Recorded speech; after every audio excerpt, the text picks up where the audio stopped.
کہتے دلیل یہ ہے کہ رسول اللہ کے جانے کے بعد یہ ان کے ہاں بھی یہ ایک صدر کا بھی فرق نہیں ہے کہ ان کی خلافت کی دلیل یہ ہے کہ رسول اللہ کے جانے کے بعد کیونکہ باقاعدہ کوئی نظام نہیں تھا تو سقیفہ بنی سعدہ میں مسلمانوں کا اجماع ہوا، اور اجماع امت نے، اجماع یعنی کہ مسلمانوں کی میجورٹی نے وہاں پہ ایک الیکشن کیا، اور اس الیکشن میں انہیں سلیکٹ کر لیا گیا۔ اچھا یہیں پہ آئے، کیا ہوا تھا؟ امت کا اجماع۔ خلیفہ کس کا تھا؟ رسول کا۔ اجماع کس کا تھا؟ میں امام حسین کا سب سے چھوٹا سا ذاکر ہوں، اتنا پڑھا لکھا بھی نہیں، میں مجلس میں دیر سے آ جاؤں اور مجمع اکٹھا ہو کے کہے کہ آج ہم پھر فیصلہ کر لیتے ہیں کہ کس کو پڑھائیں، اور ایک اجماع کے ساتھ ایک بندے کو کھڑا کرے اور کھڑا کر کے اسے زبردستی پیچھے سے دھکا دے کے وہ کہ میں نہیں بیٹھنا چاہتا، کہ نہیں نہیں جی آپ بزرگ ہیں، آپ بڑے ہیں، تو آج وہ نہیں آ سکے تو آپ بیٹھ جائیں، اسے زبردستی کوئی شریر پکڑ کے بٹھا دے، اب وہ بیٹھ کے کھانسنا شروع کر دیں، تو آپ آگے سے چپ بیٹھے ہیں، بھائی بٹھایا ہے تو پڑھاؤ، تو وہ کہیں لے صاحب سن لے، آپ نے مجھے پکڑ کے بٹھا تو دیا ہے، پڑھ میں لیتا ہوں لیکن اگر کچھ غلط پڑھ دوں تو مجھے ٹھیک کر دینا۔ جس نے ہاتھ اٹھایا ہے شہزادی اس ہاتھ کو سلامت رکھے، یقیناً تمہاری نگاہ تاریخ میں ہے تو ہاتھ اٹھائے، ہر بات تو ممبر سے بھی کھول کے بیان نہیں ہو سکتی۔ وہ کھانستے ہوئے کہہ دے کہ حضور پکڑ کے بٹھا دیا ہے، بس آ گیا ہوں، بیٹھ گیا ہوں، آج مولانا نہیں آئے تو چلو میں کوشش کرتا ہوں میں جتنا پڑھ سکوں، لیکن اگر کچھ غلط پڑھ دوں ٹھیک کر دینا۔ مجمع خاموش ہے کہ چلیں ٹھیک ہے جی، آپ غلط پڑھیں گے تو ہم ٹھیک کر دیں گے، سنائیں کچھ۔ وہ سنانے کے لیے تیار ہوئے تو یہ سامنے سے ایک چھوٹا سا بچہ اٹھا، اس نے کہا جی مولانا آصف الوی جب کل تقریر کر رہے تھے تو انہوں نے سورہ بقرہ کی آیت پڑھی تھی، ہمیں اس کے ضمن میں کچھ باتیں پوچھنی ہیں۔ اب وہ بیٹھ تو گیا میری جگہ پہ، تیاری اس کی تھی کوئی نہیں، تو اس نے کہا بیٹا کیا قرآن میں کوئی سورہ بقرہ بھی ہے؟ قرآن میں کوئی سورہ بقرہ نامی سورت بھی ہے؟ اچھا بیٹا قرآن میں یہ سورت اس نام کی کوئی سورت ہے؟ اب وہ پریشان ہو گیا جس نے اسے بٹھایا تھا، اسے تو نہیں پتا تھا کہ بچہ سوال کر دے گا۔ اب مجلس کا ماحول خراب ہونے لگا، اب وہ مجاہد شاہ جی بیٹھے ہوئے بزرگ ہیں، ان کو پتا چل گیا کہ یہ سارے الزام ہمارے اوپر آ جائے گا کہ جی الحیدر ٹرسٹ میں یہ چلتا ہے کہ ایک بندہ ممبر پہ بیٹھ گیا اور اس کو یہی نہیں پتا کہ سورہ بقرہ نام کی کوئی سورت بھی ہے۔ انہوں نے دیکھا کہ ماحول خراب ہو گیا، الزام پورے کا پورا جو ہے نا وہ مجلس پہ آ جانا ہے، وہ فوراً اٹھے اور فوراً اٹھ کے آ کے انہوں نے مائک پہ کہا بھائی یہ جو بیٹا سوال ہے نا یہ سوال بعد میں پوچھ لینا، ہم بتا دیں گے قرآن میں بیٹا سورہ بقرہ ہے اور اللہ کی یہ قرآن کی بھیجی ہوئی سورت ہے اور خدا نے اس۔ اب انہوں نے جواب دے کے بچے کی تسلی کروا دی۔ اب جس بوڑھے کو بٹھایا تھا نا اس نے دیکھ لیا کہ مجاہد شاہ جی نے نا فوراً آ کے حالات کو کنٹرول کر لیا ہے۔ آپ چلے گئے تو وہ شاہ جی کو لے کے ادھر جا رہا تھا، ادھر جا کے شاہ جی کو پیچھے مڑ کے کہا تھا شاہ جی اگر آج آپ نہ ہوتے میں مارا گیا تھا۔ کیا تھا کہ میں جتنی بڑی چول مار بیٹھا تھا کہ میں نے تو انکار کر دیا تھا کہ صورت ہی کوئی نہیں ہے، تو شاہ جی فوراً ہاتھ پکڑ کے کہیں گے میں نے بھی عزت تیری نہیں بچائی۔ بات مجلس میں آ رہی تھی، کل کو لوگوں نے کہہ دینا تھا مجلس حسین میں جو مرضی ممبر پہ آ کے بیٹھ جاتا ہے، بندے علی سے کہتے ہیں یار ہی تو نے بچا لیا، تمہاری عزت تمہاری نہیں بچائی، عزت محمد کی بچائے۔ نس کیا ہے خلافت کی؟ دلیل کیا ہے؟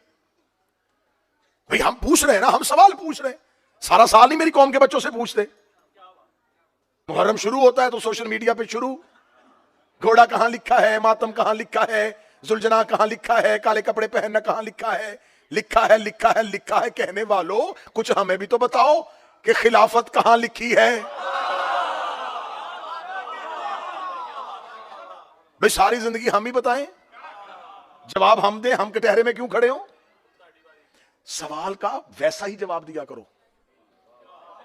جناب بہلول بیٹھے ہوئے تھے دربار میں، اور دربار میں علم کے درمیان ایک بحث چل رہی تھی، ایک حدیث بنی بنائی حدیث لے آئے کہ رسول اللہ نے فرمایا تھا کہ میری امت کے تمام اعمال اگر قیامت والے دن میزان پہ ترازو پہ ایک پلڑے میں رکھے جائیں اور ایک بندہ اس کے عمل اس پہ رکھے جائیں تو اس کا پلڑا امت تمام کے اعمال سے زیادہ وزنی ہوگا. اب یہ حدیث بنی تھی, یہ ہوم میڈ حدیث تھی. تو جب یہ حدیث پڑھی تو سارے علماء آپس میں کہنے لگے ہاں ہاں ہاں ہاں میں نے بھی حدیث سنی, ہاں میں نے بھی یہ حدیث سنی, ہاں میرے بات. اب ان کے نام لکھے جا رہے تھے کہ اس نے بھی گواہی دی, اس نے بھی گواہی دی, اور مورخ تاریخ لکھ رہا تھا, مورخ تاریخ لکھ رہا تھا. نامہ نگار بیٹھا ہوا تھا نا دربار میں, درباروں میں ہر طرح کا صحافی بیٹھتا تھا. وہ لکھ رہا تھا کہ ایک حدیث پڑھی گئی ہے دربار میں اور فلاں فلاں اس دور کے اس عہد کے علماء نے اس کو آن کیا ہے کہ یہ حدیث نبی کی ہے. سب کہہ رہے ہاں ہاں ہے. بات سارے خوش ہو کے کہا چلیں آج الحمدللہ ہم نے ایک دین کا کام کیا کہ آج ایک حدیث پہ متفق علیہ تمام نے اس کو پاس کیا کہ یہ حدیث رسول کی ہے, اگر کسی کو کوئی اعتراض ہے تو پوچھ سکتا ہے. بہلول نے ہاتھ کھڑا کر لیا. اب بہلول کو پتا تھا کہ اتنے لوگوں نے کہہ دیا کہ حدیث صحیح ہے. جب میں نے کہنا نا صحیح نہیں تو فوراً اتنے مولویوں نے فوراً میرے اوپر قتل کا فتویٰ لگا دینا ہے کہ اس نے اتنے علماء کی توہین کر دی ہے, اتنے دیندار. اب میں نے کہا تھا جیسا سوال ویسا جواب. بہلول نے ہاتھ کھڑا کیا, بادشاہ متوجہ ہوا, مولویوں کے سر چکرا گئے. اب یہ کیا بتائے گا؟ بادشاہ نے بہلول کی طرف دیکھ کے کہا اچھا تو آپ کو اس سے اختلاف ہے, آپ کہتے ہیں یہ حدیث ٹھیک نہیں ہے. اس نے کہا نہیں حدیث ٹھیک ہے, ترازو ٹھیک نہیں ہے. ہائے ہائے ہائے ہائے, حدیث ٹھیک ہے, ترازو ٹھیک نہیں. ساری امت کے عمل ایک بندے کے ساتھ. تو آپ ہم سے پوچھ رہے ہیں یہ کہاں لکھا ہے, یہ کہاں لکھا ہے, یہ کہاں لکھا ہے. آج ہم پوچھنے بتا دیں کہ آپ نے جو پہلا خلیفہ بنایا یہ کہاں لکھا ہے. کہتے جی نہیں, امت نے اکٹھے ہو کے اجماع سے بنا دیا تھا. اچھا امت نے اجماع سے بنا دیا تھا. خدا قرآن میں کہتا جب اللہ نے پہلا خلیفہ بنایا تھا وَإِذْ قَالَ رَبُّكَ لِلْمَلَائِكَةِ إِنِّي جَاعِلٌ فِي الْأَرْضِ خلیفہ, جب اللہ نے پہلا بنایا تھا تو فرشتوں نے اجماع کے ساتھ اللہ کو جواب دیا تھا اسے خلافت نہ دے, زمین پہ فساد ہو جائے گا. خدا نے فرشتوں کے اجماع کو ٹھکرایا اور کہا چپ, صرف سجدہ کرو. اب سر پہ قرآن رکھ کے بتانا جو اللہ اپنی خلافت پہ معصوموں کا اجماع برداشت نہیں کرتا. اجماع کی حیثیت کیا تھی؟ کیا وہ جتنے لوگ تھے, جتنے بھی لوگ تھے, کیا وہ سارے کے سارے اسلامی اس پوزیشن میں تھے کہ وہ زمین پہ اللہ کی خلافت کا انتخاب کریں؟ میں نے 2 دن پہلے والی مجلس میں بتا دیا کہ کیسے یہ انتخاب ہوا تھا. زیادہ لمبا واقعہ تو ہم دوبارہ پڑھ نہیں سکتا. اب یہ خلافت کہاں ہوئی؟ یہ سقیفہ میں بنی. کس نے؟ ایک صحابی نے دوسرے صحابی کا ہاتھ پکڑ کے بلند کیا. یہ ہے تمہارے پاس پہلی خلافت کی دلیل کہ پہلا خلیفہ سقیفہ بنی سعدہ میں بنا اور کسی نے اعلان نہیں کیا تھا, رسول واضح کوئی پالیسی نہیں دے کے گئے تھے. ایک صحابی نے بعد میں اس کا ہاتھ پکڑ کر بلند کر کے کہہ دیا کہ یہ بزرگ ہیں, نبی کے رشتہ دار ہیں, نبی کو زیادہ محبوب بھی ہیں, میں بھی ان کی بیعت کرتا ہوں, آپ بھی ان کی بیعت کر لیں. یہاں سے پہلا خلیفہ بن گیا. پھر پہلا جاتا ہوا جس نے اسے بنایا تھا خلافت اس کی طرف دے کے چلا گیا. پھر اس نے ایک کمیٹی بنا دی, پھر خلافت تیسرے خلیفہ کے پاس چلی گئی. اس کا مطلب یہ ہے تمہارے پاس خلافت کی نص. اب یہ ہے خلافت والوں کے پاس دلیل, سقیفہ میں بنا, اجماع سے بنا, ایک صحابی نے ہاتھ پکڑ کے بلند کیا. اب ہم سے پوچھو ہم نے علی کو امام کیوں بنایا ہے؟ نہ اجماع کے ساتھ بنایا, نہ ووٹوں کے ساتھ بنایا. رسول اللہ نے اپنی آخری حج میں حجت الوداع کے موقع پر علی کا ہاتھ پکڑ کر بلند کر کے لوگوں کو بتایا کہ یہ جو اعلان میں اس کی ولایت کا کر رہا ہوں یہ میں اپنی مرضی سے نہیں کر رہا. ابھی جبریل آیا اور اس نے مجھے کہا ہے کہ اگر تو نے یہ نہ پہنچایا تو تو نے رسالت کا کچھ بھی نہیں پہنچایا. اس لیے علی اور علی کے بیٹے میرے بعد تمہارے مولا اور تمہارے ولی ہیں. یہ ہے ہمارے پاس امامت کی دلیل. شیعہ ہو سنی ہو فیصلہ گھر جا کے کرنا. اور میرا اہل سنت بھائی کس ماحول میں زندگی گزار رہے ہو؟ ایک خلیفہ بنا نبی کی زندگی میں, ایک بنا نبی کے بعد, ایک بنا غدیر میں, ایک بنا سقیفہ میں, ایک ہاتھ نبی نے بلند کیا, ایک ہاتھ صحابہ نے بلند کیا, ایک بنا میں, ایک بنا 1,24,000 صحابہ میں. اب مجھے بول کے بتاؤ قرآن میں اطاعت نبی کی واجب ہے یا صحابی کی واجب؟ اللہ کا بنایا ہوا. ایک کو نبی بنا رہا ہے, ایک کو صحابی بنا رہا ہے. اور قرآن یہ کہتا ہے کہ جو محمد دے وہ لے لو, جس سے روکے اسے رک جاؤ. رسول نے ہمیں علی دیا, ہم نے لے لیا. میں 8 محرم الحیدر ٹرسٹ میں اعلان کر کے ویڈیو کیمرے پہ کلپ بنوا کے وائرل کرنے لگا ہوں آپ کی تائید کے ساتھ. اب اگر میں صرف اعلان کروں گا اور مجمع خاموش رہے گا تو لوگ کہہ دیں گے یہ صرف اس نے خود اپنا کیا، اس کے مجمع کی سے تائید نہیں تھی. مال حیدر ٹرسٹ میں یہ قرارداد پاس کرواتے ہوئے یہ اعلامیہ پوری دنیا کو سنانے لگا ہوں، لا الہ الا اللہ محمد رسول اللہ علی ولی اللہ. مجھے 14 کی سچائیوں کی قسم ہے، اگر خم غدیر پہ رسول حضرت ابو بکر کا ہاتھ بلند کرتے ہم انہیں خلیفہ مان لیتے. اگر رسول اعلان کرتے خدا کی قسم ہم مان لیتے. ہمیں کیا مجبوری بنی تھی کہ ہم کسی کا انکار کریں؟ رسول اللہ نے بلندی نہیں کیا، رسول نے کہا ہی نہیں، حکم ہی نہیں دیا. ماتم کرتے ہیں شیعہ بدعت ہے. بدعت کیوں ہے جی؟ کہتے ہیں نبی کی زندگی میں تو تھا ہی نہیں.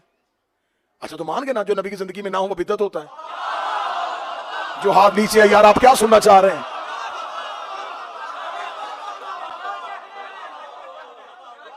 یہ گھوڑا نکال دے نبی کی زندگی میں تو تھا ہی نہیں، ماتم کر دے نبی کی زندگی میں تو تھا ہی نہیں. اچھا جو نبی کی زندگی میں نہیں ہوتا وہ نہیں مانتے نا، تو یہ نبی کی زندگی میں خلیفہ تھے ہی نہیں. آپ ہمیں منوا لیں، دلیل دے ہمیں مان لیں. جہاں دلیل نہیں ہوتی وہاں گالی وہاں گولی. جب دلیل ختم ہو جاتی ہے، جب علم کا دروازہ بند ہو جاتا ہے، جب ہدایت ہی نہیں ہے، ہم آپ پہ سوال کر رہے ہیں، ہم ماننے کے لیے تیار ہیں. بھائی دلیل دے دیں. ہمارے پاس دلیل ہے امیر المومنین اور ان کے بیٹوں کی امامت غدیر، اور 1.25 لاکھ صحابی موقع کے گواہ. اچھا مولی 2 طرح سے خلیفہ ہیں، سلیکشن سے بھی اور الیکشن سے بھی.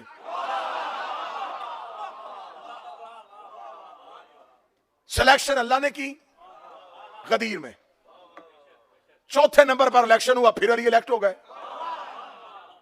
لیکن علی والے الیکشن میں اور پہلے الیکشنوں میں فرق تھا. علی فارم 47 سے آئے تھے.